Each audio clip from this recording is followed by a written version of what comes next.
Hello. आज हम पढ़ेंगे वाइगोत्स्की का थ्योरी। इनका पूरा नाम है लेव वाइगोत्स्की। इनका थ्योरी का नाम है socio cultural theory of cognitive development. Hindi में इस थ्योरी का नाम है सामाजिक सांस्कृतिक विकास का सिद्धांत।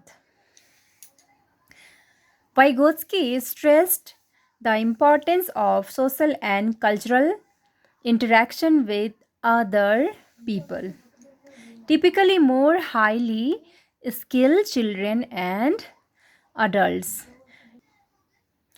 इनका कहना है कि बच्चों में या अडल्ट में किसी में भी जब विकास होता है, मेंटली विकास होता है, कॉग्निटिव डेवलपमेंट होता है, ये किस चीज़ का रिजल्ट है? ये है interaction with other people, typically more highly skilled children and adults. जो ज़्यादा जानता हो सीखने वाले से। जैसे आप किसी बच्चे को पढ़ा रहे हैं तो आप उससे ज़्यादा नॉलेज रखेंगे तभी उसको पढ़ा पाएंगे। और नॉलेज रखना मीन्स होता है कि वो जिस भी टॉपिक में पढ़ रहा है या अच्छा करने का कोशिश कर रहा है, आपको उस चीज़ में अच्छा होना पड़ेगा, उस सब्जेक्ट में, पर्टिकुलर सब्जेक्ट में। और ये सिर्फ सब्जेक्ट से रिलेटेड नहीं है, इन्वायरमेंट में बहुत कुछ बच्चा ऑब्जर्व करके सीखता है, देख के सीखता है, हमारा कल्चर के थ्रू सीखता है। तो उस कल्चर के प्रति जो भी उसके मन में क्वेश्चन आता है, सवाल आता है, उसको आप अच्छे से सॉल्व तभी कर पाएंगे जब आपके पास उससे रिलेटेड आपके पास ज़्यादा नॉलेज होगा, तभी आप बता पाएंगे। यही इनका कहना है कि इंटरेक्शन करते हैं कोई भी ऐसा आदमी से जिसके पास ज़्यादा नॉलेज हो, जो सवाल कर रहा है या फिर जो सीख रहा है, जो ऑब्जर्व कर रहा है, उससे ज़्यादा नॉलेज होगा तभी सिखा पाएंगे। सो इसीलिए इसमें कहा गया वाइगोत्स्की स्ट्रेस मीन्स जोर देना, मीन्स उन्होंने किस चीज़ पे जोर दिया है? The importance of social and culture, means society पे और कल्चर पे उनका इंटरेक्शन होता है, उसी से बच्चे सीखते हैं। और ज़्यादा इन्होंने जोर दिया है मोर नॉलेजेबल और मोर स्किल्ड चिल्ड्रेन या more skilled more perfect adult. जैसे कोई बच्चा भी हो सकता है, ज़्यादा क्लास 7 का बच्चा है, वो क्लास 3 का बच्चा को पढ़ा रहा है, तो क्लास 3 के बच्चे के पास जो नॉलेज है उससे ज़्यादा नॉलेज क्लास 7 के बच्चों के पास है, इसलिए वो पढ़ा सकते हैं। तो इसीलिए मोर नॉलेजेबल पर्सन कहा गया है। आगे हम देखेंगे, यहाँ पे बहुत छोटा सा ब्रीफ है, मैंने बस समझाया है आपको। तो Vygotsky believed that someone else helps them by asking leading questions and providing examples of concepts in a process called scaffolding। scaffolding क्या होता है? वाइगोत्स्की ने ये माना है, believe that children develop cognitively when someone else means कोई और helps मदद करता है किसको? जो सीख रहा है उसको, them by asking leading questions and providing examples of concepts in a process called, means कोई भी चीज़ हो, कोई भी कॉन्सेप्ट सीख रहा है उसमें हेल्प कर रहा है, क्वेश्चन पूछ के कॉन्सेप्ट को क्लियर कर रहा है एग्जाम्पल के थ्रू, किसी भी तरह से। ये इस प्रोसेस को जो दूसरा आदमी हेल्प कर रहा है, this process called scaffolding. Scaffolding क्या है, इसको और अच्छे से समझते हैं हम, क्योंकि ये बहुत ही इंपॉर्टेंट टॉपिक है, ये पूछा जाता है हर बार एग्जाम में। What is scaffolding? Scaffolding. In scaffolding, the more highly skilled, knowledgeable or MKO, मैंने कहा ना MKO means more knowledgeable। MKO का फुल फॉर्म क्या है? more knowledgeable others। ठीक है, तो हाईली स्किल्ड और ऑब्लिक का यहाँ पे निशान दिया हुआ है, knowledgeable other gives the learner more help at the beginning of the learning process and then begins to withdraw help as the learner's skill improve।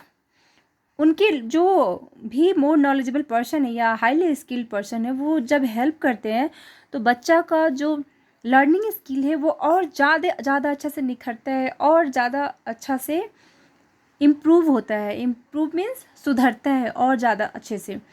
और ये जो हेल्प कर रहा है, कोई भी आदमी जिसके पास ज़्यादा नॉलेज है, ज़्यादा स्किल्ड है, वो जैसे बच्चा बिना हेल्प का 1 से लेकर 100 तक गिनती लिख ले रहा है, ठीक है, 1 to 100 काउंटिंग लिख ले रहा है, लेकिन उसको जैसे कोई टीचर, कोई पेरेंट्स या कोई भी आदमी हो जो उसको हेल्प करेगा 100 के बाद का भी काउंटिंग लिखने में, तो वो और ज़्यादा अच्छे से कर पा रहा है।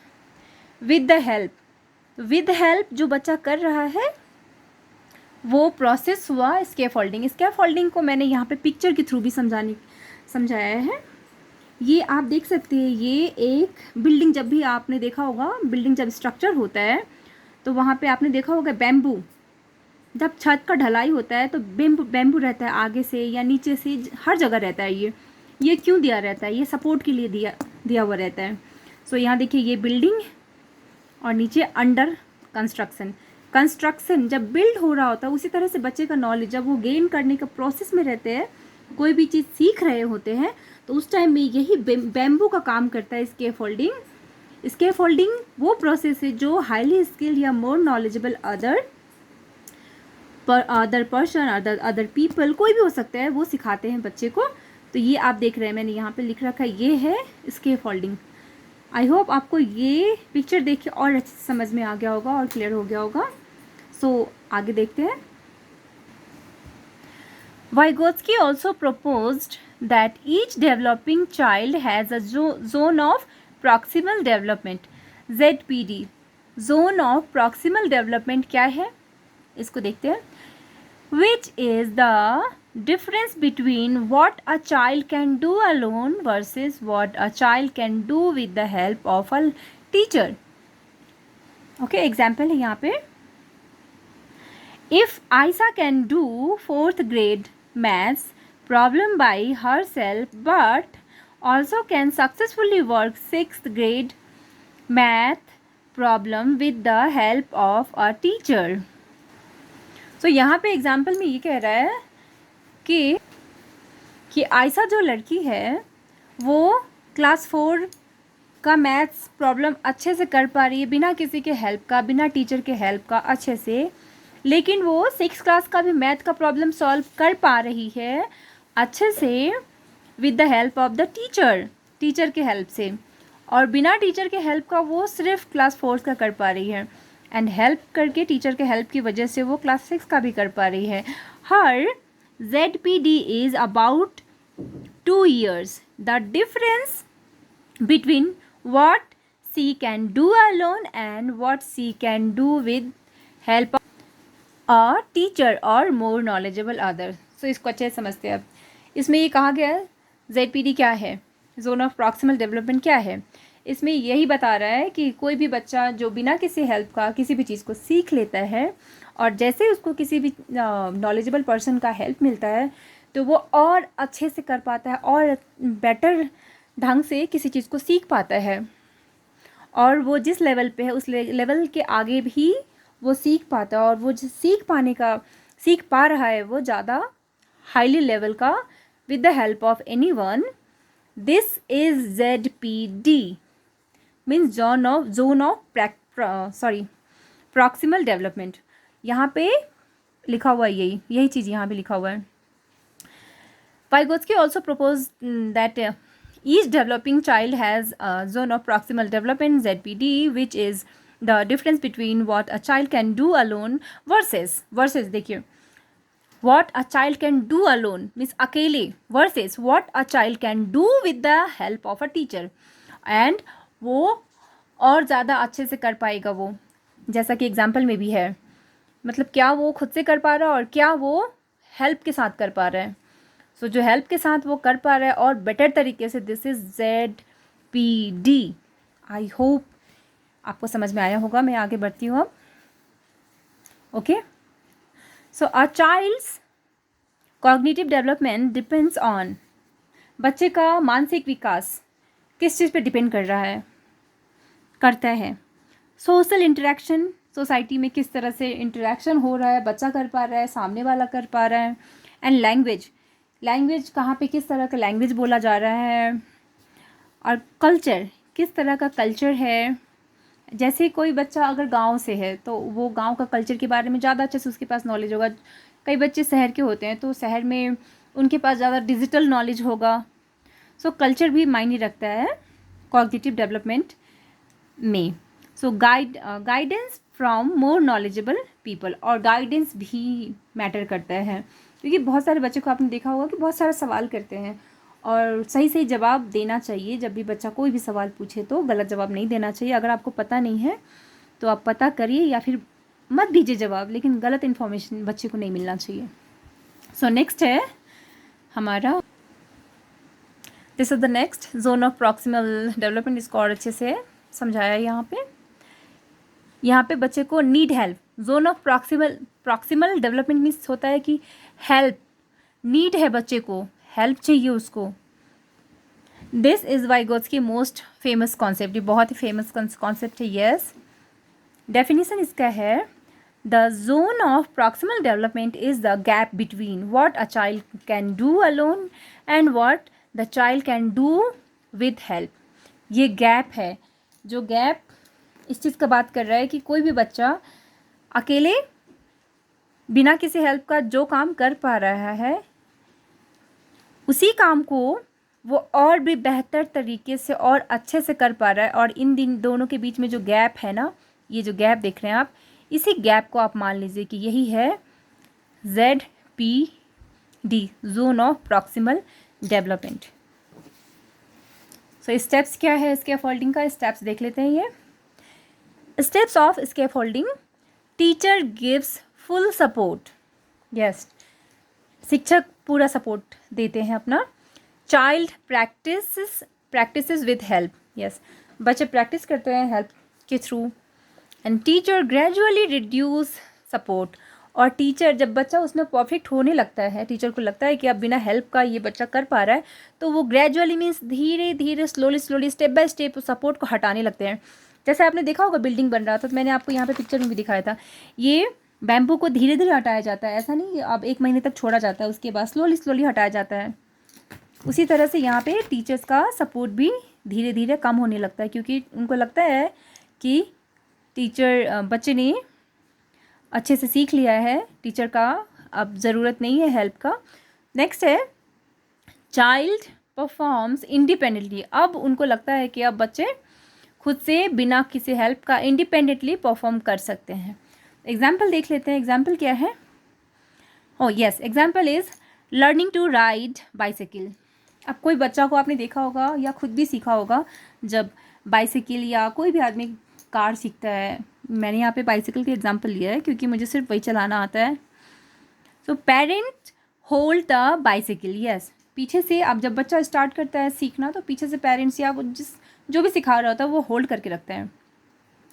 नेक्स्ट में क्या होता है, चाइल्ड लर्न्स टू बैलेंस। उसके बाद धीरे धीरे बच्चा बैलेंस करना सीख जाता है साइकिल को। And parent let's go gradually, और धीरे धीरे पेरेंट्स क्या करते हैं, सपोर्ट हटाने लगते हैं। ग्रेजुअली अपना सपोर्ट हटाने लगते हैं। और उसके बाद क्या होता है, चाइल्ड राइड अलोन। उसके बाद बच्चा खुद से चलाने लगता है, उन्हें लगता है कि अब इसको सपोर्ट का ज़रूरत नहीं है, तो धीरे धीरे सपोर्ट हटाते हैं। ऐसा नहीं कि हाँ अभी पकड़ के रखा और बीच में छोड़ दिया तो वो तो गिर ही जाएगा। सो ये सेम चीज़ यहाँ पे अप्लाई होता है। ये एग्जाम्पल था इसका, स्कैफोल्डिंग का। स्टेप्स कैसा स्टेप्स होता है, पहले फुल सपोर्ट, फिर प्रैक्टिस विथ हेल्प, उसके बाद ग्रेजुअली रिड्यूस सपोर्ट, धीरे धीरे रिड्यूस कर देते हैं, सपोर्ट को कम कर देते हैं। उसके बाद बच्चा इंडिपेंडेंटली परफॉर्म करना शुरू कर देता है। एंड नेक्स्ट है हमारा characteristic of scaffolding. Characteristic of scaffolding में है टेम्पोररी सपोर्ट। स्कैफोल्डिंग का कैरेक्टर का बात किया जाए तो ये एक टेम्पोररी सपोर्ट है, स्टेप बाय स्टेप गाइडेंस है। उसके बाद है help is reduced gradually. Yes, help is reduced gradually, धीरे धीरे। उसके बाद encourage independent learning based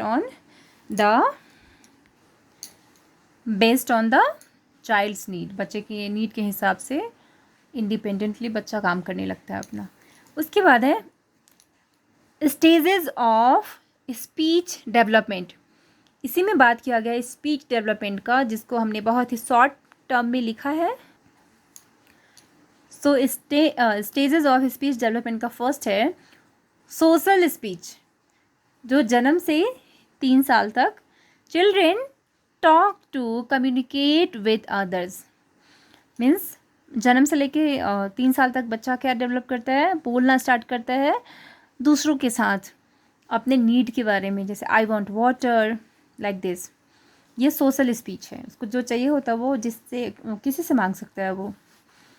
private speech क्या होता है, ये कब होता है, किस एज में होता है? सोशल स्पीच जन्म से 3 साल तक, प्राइवेट स्पीच होता है 3 साल से लेके 7 साल तक। इसमें क्या करते हैं बच्चे? चिल्ड्रेन